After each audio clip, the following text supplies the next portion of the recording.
Class 10 practice set 2.1 question number 8. हा काय दिलेला आहे question number 8. Find the diagonal of rectangle whose length is 35 cm and breadth is 12 cm. Rectangle काढायचा आहे.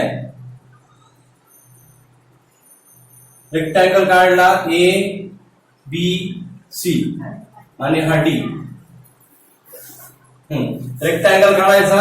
Length म्हणजे 35 centimetre, breed म्हणजे छोटी बाजू 12 सेंटीमीटर, ही लांबी ही रुंदी. ए बी सी डी हा काय काढला रेक्टेंगल. बरं पुढे काय सांगितलंय त्यांनी. Find the diagonal. डायगोनल काढायचा आहे. मग आपण याच्यातून एक डायगोनल काढलं. क्लिअर आहे का. ए बी सी डी हा रेक्टेंगल काढला. रेक्टेंगल मध्ये 35 सेंटीमीटरची लेंथ घेतली, 12 सेंटीमीटरची ब्रेथ घेतली आणि एसी हा डायगोनल काढला. क्लिअर आहे इथपर्यंत. मग बघा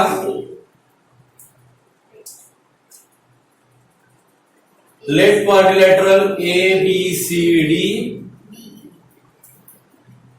बी the given rectangle.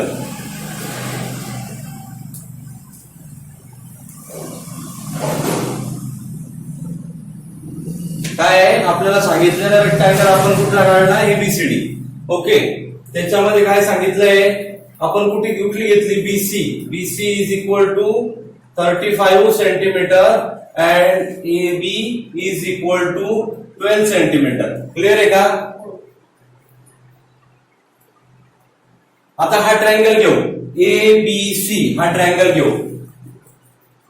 In triangle A B C angle A B C is equal to 90 degree.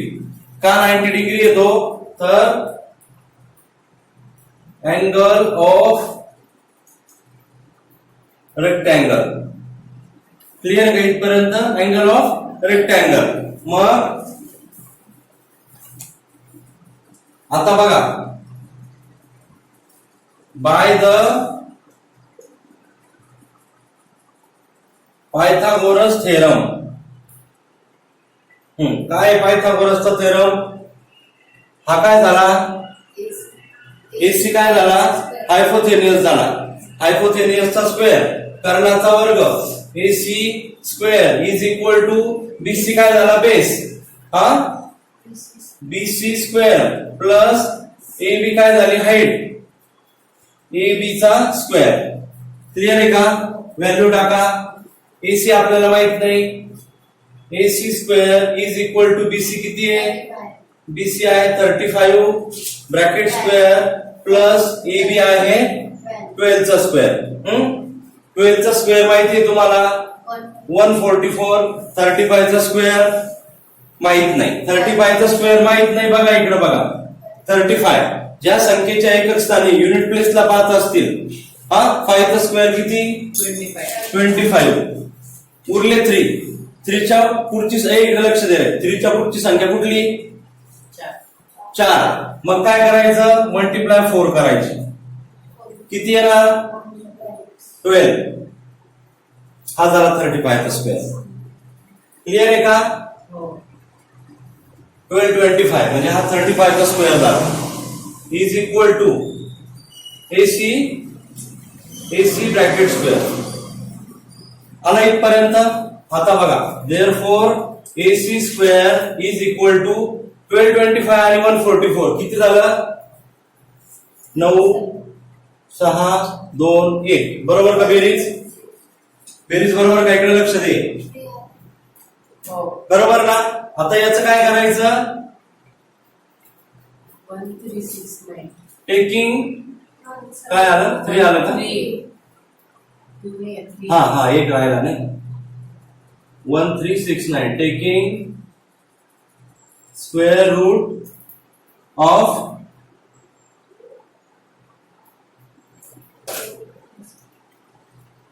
Both the side. दोन्ही बाजूचं काय करणार आपण वर्गमूळ घेणार. इकडे लक्ष द्या. एसी स्क्वेअरचा वर्गमूळ एसी. हा आता काय 1369 1369 दोन भाग करायचे. 1369. 13 च्या जवळचा स्क्वेअर रूट कुठला आहे? स्क्वेअर कुठला आहे? 3चा स्क्वेअर किती आहे? 3चा स्क्वेअर 9. हा, आणि 4चा स्क्वेअर किती आहे? 4चा स्क्वेअर किती आहे? 16. हा, म्हणजे 13च्या जवळचा स्क्वेअर किती आहे? 9. म्हणजेच आपलं 10 प्लेसची संख्या काय येणार? 3 येणार. 10 प्लेसची संख्या काय येणार? 3 येणार. आता आहे युनिट प्लेसची संख्या. हा, युनिट प्लेसची संख्या काढताना ही शेवटचं जे युनिट प्लेस आहे ना त्याचा विचार करायचा. हे किती आहे? 9 आहे. हा, मग 3चा स्क्वेअर किती? 9. हा, म्हणजे एक तर पहिली संख्या 3 असेल. हा, नाहीतर मग 7चा स्क्वेअर किती आहे? 49. एक तर 3 असतील युनिट प्लेसला किंवा 7 असतील, दोन्ही पैकी एक काहीतरी असेल. हा, मग आपण 7 घेतले. 7 मल्टिप्लाय बाय 37 मल्टिप्लाय 37 करून बघा स्क्वेअर येतोय का? क्लिअर आहे का? 37. हे समजलं कसं काढायचं? मग AC इज इक्वल टू किती आली? 37. मग काय आपलं काय काढायचं होतं? Diagonal. Diagonal of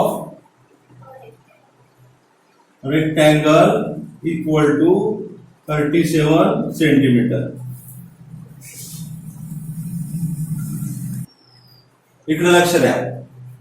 question number 9. In figure M is the midpoint of QR. M is the midpoint of QR. Midpoint म्हणजे एका रेषेचे समान दोन भाग करतो त्याला midpoint म्हणतात. हा, angle PRQ 90 degree. Prove that PQ square is equal to 4PM square minus 3PR. म्हणजे काय करायचं? याचा स्क्वेअर करायचा, त्याला 4 ने मल्टिप्लाय करायचं. याचा स्क्वेअर करायचा, त्याला नाही याचा स्क्वेअर करायचा. याचा स्क्वेअर PR चा square is equal to PM चा स्क्वेअर करून त्याला 4 ने मल्टिप्लाय करायचं आणि त्याच्यातून PQ चा स्क्वेअर करून त्याला 3 ने मल्टिप्लाय करून PM चा जो आपण काढलेलं आहे 4 ने मल्टिप्लाय करून त्याचा स्क्वेअर करून त्याच्यातून ते वजा करायचं, तर ते बरोबर येते. कोणाच्या? PQ च्या बरोबर आहे, म्हणजे ह्या रेषेच्या बरोबर आहे. म्हणजे काय झाला? तो हायपोथेनियस झाला. कोणाचा? ट्रायंगल PRQ चा हायपोथेनियस कुठला झाला? PQ. क्लिअर आहे का? हायपोथेनियस झाला. मग बघा आता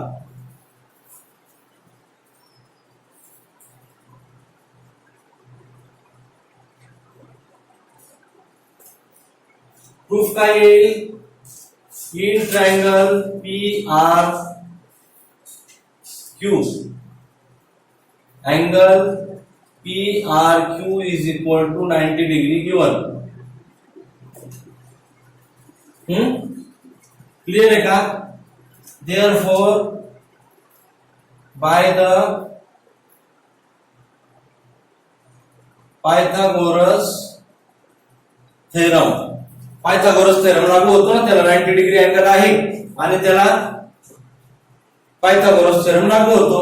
हा, मग PQ square is equal to PR square plus QR square. Triangle कुठला घेतलाय? PRQ हा ट्रायंगल घेतला. 90 डिग्रीच्या समोरची बाजू कुठली? PQ. हा काय झाला? हायपोथेनियस. म्हणजेच काय? PQ चा स्क्वेअर हा बेस RQ चा स्क्वेअर आणि हा हाईट PR चा स्क्वेअर. मग काय दिलं? PQ square is equal to PR square plus QR square. समजलं का इथपर्यंत? याला आपण दिला नंबर 1, 1 नंबर. त्याच्यानंतर पुढचा ट्रायंगल घेतला. पुढचा ट्रायंगल कुठला घेतला? PRM. कुठला घेतला? PRM म्हणजे हा ट्रायंगल घेतला छोटा. छोट्या ट्रायंगल मध्ये हा 90 डिग्री R 90 डिग्री म्हणजे त्याचा हायपोथेनियस कुठला आला? PM आला. क्लिअर आहे? मग तिथं पण काय होईल? पायथागोरस थेरम लागू होईल. इन triangle PRM angle PRM is equal to 90 degree. हे पण कसं आहे गिवन, बरोबर आहे ना, दिलेलंच आहे ना त्याच्यामध्ये. हा मग therefore by the Pythagoras theorem, by the Pythagoras theorem, त्याच्यामध्ये हायपोथेसिस कुठला आहे, pm square is equal to pr square plus rn square, बरोबर का. आता बघा ही आर एम जी आहे ही आर एम आर क्यू च्या निम्मे आहे का, तर एम पॉइंट हा त्याचा मिड पॉइंट आहे, बरोबर ना. मग आपण असं लिहू शकतो R M is equal to 1.5 R Q, का तर M is the mid point.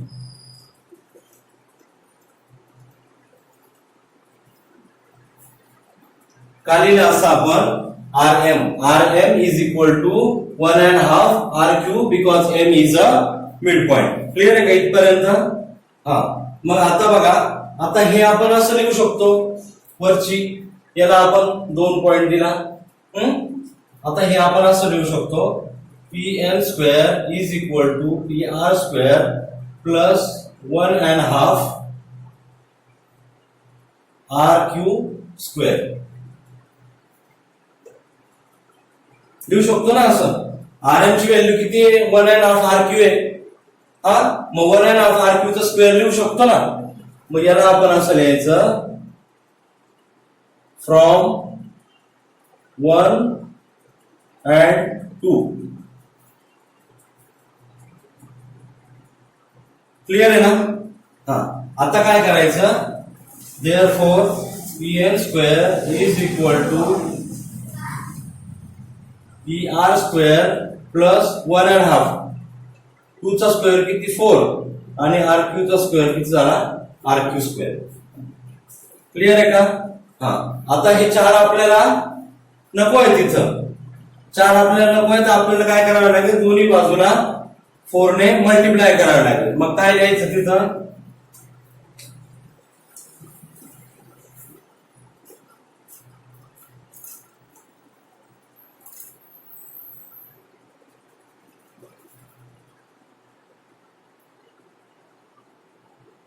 Multiply both the side by 4. दोन्ही बाजूला 4 ने मल्टिप्लाय करू. याला 4 ने मल्टिप्लाय केल्याच्या नंतर काय झालं, 4pm स्क्वेअर झालं का, is equal to P R स्क्वेअरला 4 ने मल्टिप्लाय केलं, काय झालं 4pr स्क्वेअर. आणि याला 4 ने मल्टिप्लाय केल्यावर हे 4 निघून जातील. मग काय होईल, प्लस rq स्क्वेअर. समजलं काय केलं, 4 ने मल्टिप्लाय केलं, 4 ने मल्टिप्लाय केलं. हा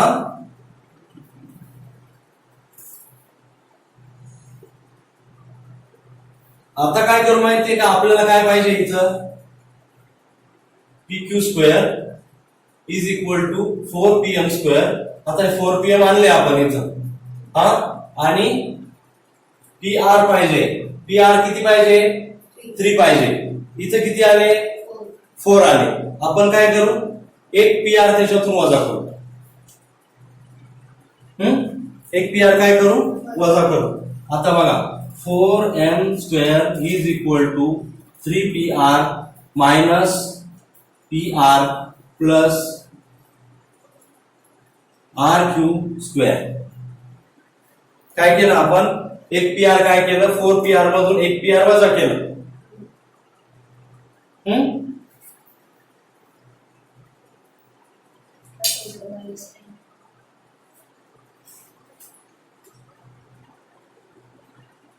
एक पीआर वजा नाही करता येणार, एक पीआर अधिक करता येईल ना. त्याला वजा केलं तर मग ते 3pr मधून एक पीआर गेलं, 2च पीआर राहतील. आपल्याला 4 पीआर पाहिजे, गणित चुकून जाईल ना आपलं. म्हणजेच काय 3pr अधिक 1pr, 3pr अधिक 1pr असं लिहिलं तर 4 पीआर होतील ना. हा याला आपण जर ब्रॅकेट टाकला तर कसं दिसतंय बघा, pr प्लस qr. हा पी आर स्क्वेअर, इथं स्क्वेअर आहे ना, इथं पण स्क्वेअर येईल. इथं स्क्वेअर आहे ना, मग इथं पण स्क्वेअर येईल. हा, आता हे बघा P R square plus Q R square, याला आपण ब्रॅकेट टाकला छोटासा, तर हे आपण याच्या आधी कुठं लिहिलंय का? P R square plus Q R square लिहिलंय ना. मग कसं लिहिता येईल आपल्याला बघा. Therefore 4pm square is equal to 3pr square plus pq square.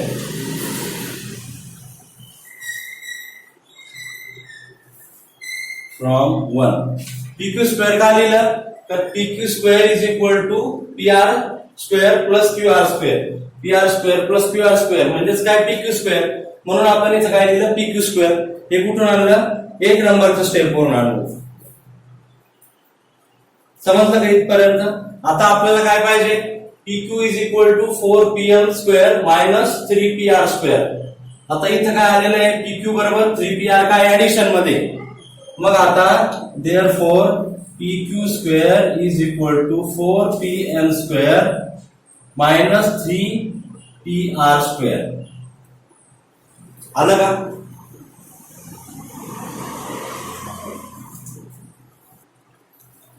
चला इकडे लक्ष द्या. Question number 10 class 10 practice set 2.1. याच्यामध्ये बघा काय सांगितलंय. टू बिल्डिंग्स XB आणि YD, हा, या दोन पॅरलल लाईन काढल्या. या काय करताय? थोडक्यात बिल्डिंगचं प्रतिनिधित्व करताय. XB आणि YB हे बिल्डिंगचं प्रतिनिधित्व करताय. BD हा रस्ता आहे. या रस्त्यामध्ये आपण C पॉइंटला लॅडर ठेवली. C पॉइंटला लॅडर ठेवल्याच्या नंतर ह्या बिल्डिंगच्या खिडकीवर, आता हा खिडकीचा पॉइंट A घेतला आपण, हा विंडोचा पॉइंट A घेतला, तो 4 मीटरवर आहे. इकडच्या बिल्डिंगच्या विंडोचा पॉइंट घेतला E, तो 4.2 मीटरला आहे आणि लॅडर दिलेली आहे 5.8 मीटर. बरोबर ना? आणि ही बिल्डिंगची भिंत आहे, हा रस्ता आहे. म्हणजे इथं काय झालं? 90 डिग्री अँगल झाला. सेम या बाजूला पण 90 डिग्री अँगल झाला. हा, त्याच पॉइंटला लॅडर ठेवलेली आहे, त्याच्यामुळं हे दोन राईट अँगल ट्रायंगल झाले. आणि त्यांनी काय विचारलेलं आहे? Find the width of street. रस्त्याची रुंदी काढायची. रस्त्याची रुंदी काढताना B पासून D पर्यंतचं अंतर माहिती पाहिजे. त्यासाठी काय करायला लागेल? ABC हा एक ट्रायंगल झाला आणि EDC हा एक ट्रायंगल झाला. हे दोन्ही कसे झाले? राईट अँगल ट्रायंगल झाले. या दोन राईट अँगल ट्रायंगलला वेगळा वेगळा पायथागोरस थेरम लागू होईल आणि त्याचा बेस, दोघांचा बेस काढायचा, त्याची ऍडिशन करायची, म्हणजे बीडीची लेंथ आपल्याला मिळेल. कळालं का इथपर्यंत? चला मग आता segment XB and segment YD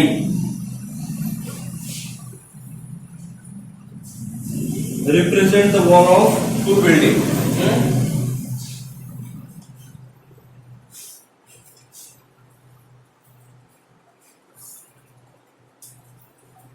Walls of two buildings. Okay, जे सांगितलं तेच लिहिलं.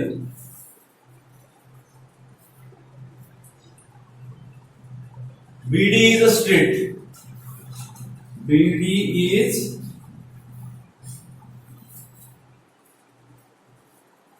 street. BD काय आहे? रस्ता आहे. सेगमेंट BD काय आहे? रस्ता आहे.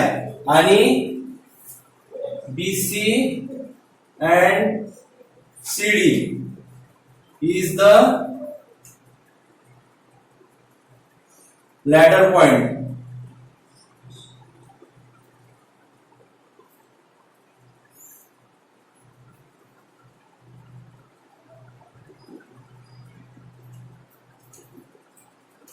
हा लॅडर पॉइंट्स येते BC आणि CD. बरोबर का?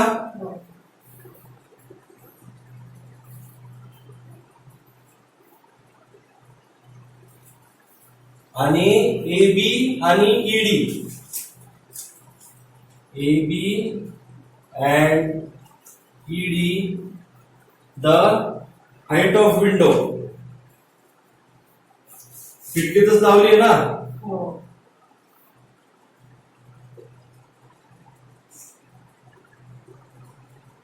Window point. हा झालं का?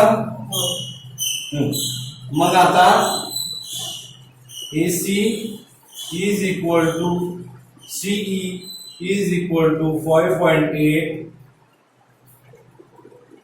AB is equal to 4 metre आणि DE is equal to 4.2 metre.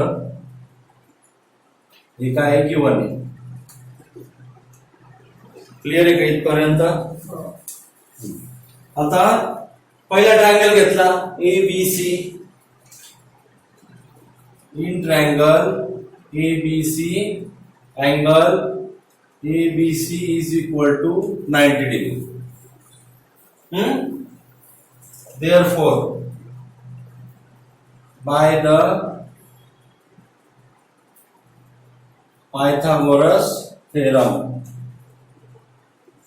Pythagoras theorem ABC ला लागू होतो.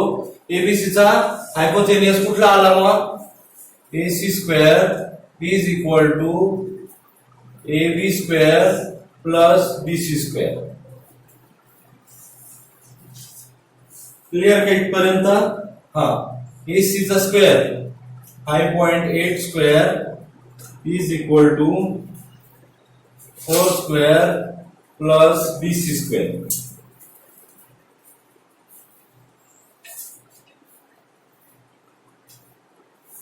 हम्म 5.8 म्हणजे 58 चा स्क्वेअर घ्यायचा आणि एक पॉइंट आहे, एक संख्येनंतर पॉइंट आहे, तर दोन संख्येनंतर पॉइंट द्यायचा.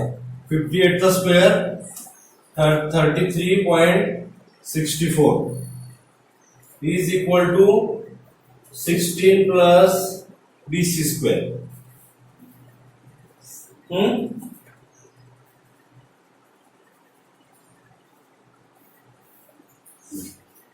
आता BC square is equal to 33.64 minus 64.00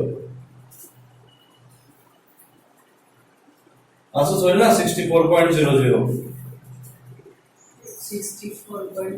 आपलं 16.00 हा. म्हणजेच काय होणार? 33 मधून ते मायनस होणार, 64 मधून नाही मायनस होणार. चुका करू नका. हा घाई मध्ये होऊन जाते चूक. Therefore BC square is equal to किती आले? 17.64. 17.64. थोडा वेळ पॉइंट विसरून जा. 1764 थोडा वेळ पॉइंट विसरून जा. म्हणजे काय? 1764 1764 याचा काय करायचं? आपल्याला स्क्वेअर रूट घ्यायचं. स्क्वेअर रूट घ्यायचं. 10 प्लेस कसं घ्यायचं? 17 आहे. 17 आहे म्हणजे किती येणार? 4 येणार. 16 च्या आधीचा स्क्वेअर घ्यायचा. 4चा स्क्वेअर किती? 16. म्हणजेच काय? 4 4 जा 16. 17 च्या आधी आहे ना ते. मग 4 येणार 10 प्लेसला. हा 64. 64 चं कसं येणार? मग युनिट प्लेस बघायचं त्याचं. 4 2 चा स्क्वेअर किती येणार आहे? 2 चा स्क्वेअर किती आहे? 4. त्याच्यानंतर 4 चा स्क्वेअर किती आहे? 16. बरोबर आहे का? 4 2 मग आपण काय केलं? 2 घेऊन बघू.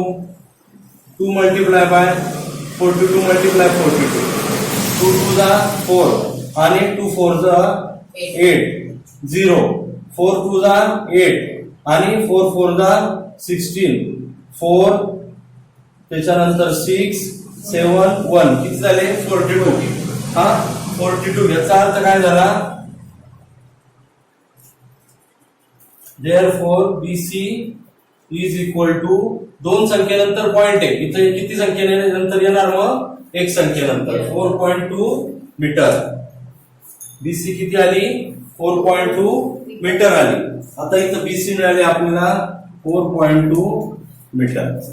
क्लिअर आहे का?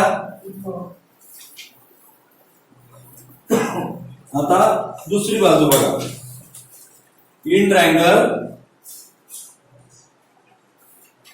दुसरा ट्रायंगल कुठला येतो मग? ईडीसी. कुठला येतो? ईडीसी. अँगल कुठला येतो त्याच्यामध्ये? EDC is equal to 90 degree. Therefore, by the Pythagoras theorem,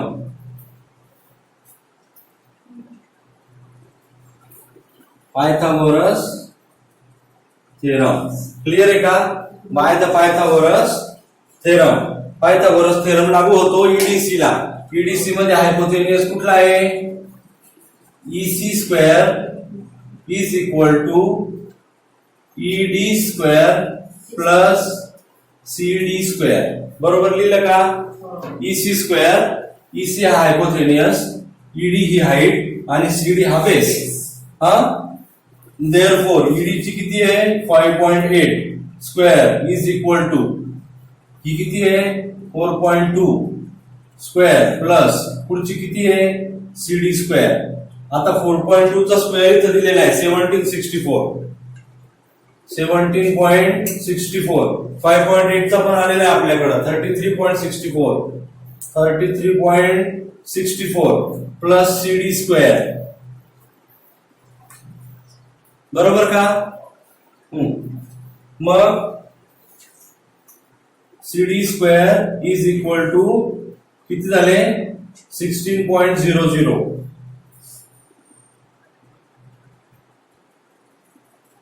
वजाबाकी केली करून दाखवू का? 17.64 minus 33.64. Therefore, CD square is equal to 16.00. बरोबर का? म्हणजेच काय? CD is equal to 4 metre. ही किती आली? 4 मीटर. आता आपल्याला बीसी मिळाली, सीडी मिळाली. आता आपल्याला काय करायचं? बीडी काढायची.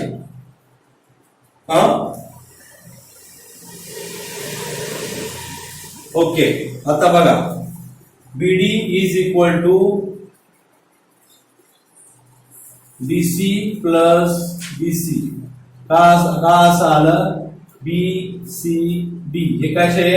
कोलिनियर पॉइंट आहे, एक रेषीय बिंदू आहे. मग आता therefore BD is equal to 4.2 plus 4 म्हणजेच काय? बीडी इज इक्वल टू 8.2 ना, 8.2 मीटर. मग आपला आन्सर काय आलं? Width of street. Width of street is equal to 8.2 metre. समजलं का? काही शंका?